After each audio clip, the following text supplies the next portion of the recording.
Alors, les constructions les plus exposées au risque de sécheresse sont les constructions dites légères, c'est-à-dire les bâtiments simples rez-de-chaussée ou R+1 sans sous-sol en général.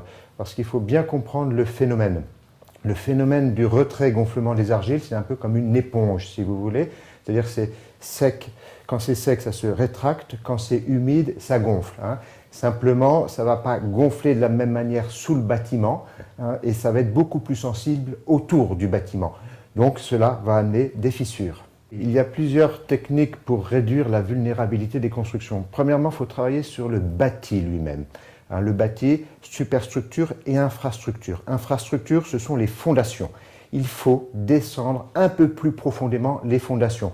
Aujourd'hui, elles sont mises hors gel, il faut descendre à 80 cm, 1,20 m ou plus si nécessaire. Parce que vous comprenez bien que plus on va descendre le niveau de fondation, plus on va avoir une humidité constante, donc on ne va pas avoir ce phénomène de retrait-gonflement différentiel sous les fondations. Ça, c'est le premier point. Sur la superstructure, eh bien, il faut mettre les chaînages, les raidisseurs prévus aux règles de construction, au DTU, et bien le faire. Ça, c'est un premier point donc, sur la construction elle-même. Ensuite, il faut travailler sur l'environnement de la construction parce que les arbres, la végétation, les arbres vont avoir besoin d'eau. Il faut savoir qu'un arbre, c'est plusieurs centaines de litres d'eau par jour pour certaines espèces. Donc, ils vont aggraver ce phénomène de sécheresse. Donc, le principe, c'est soit de choisir des espèces qui ne consomment pas trop d'eau, soit surtout de les éloigner le mieux possible de la construction.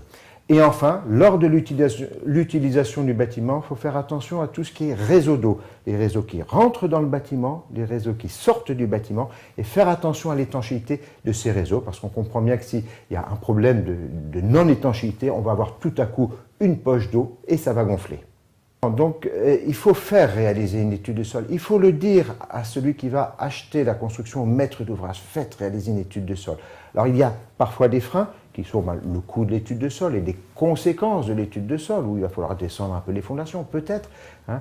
Il peut y avoir ce premier point. Et puis, il y a un deuxième point, c'est parfois sur les contrats. Lorsqu'on a un contrat au forfait, qu'on achète une maison forfaitairement, eh bien, il faut faire attention à ce que l'étude de sol ait été intégrée à l'intérieur ou préalablement à ce contrat.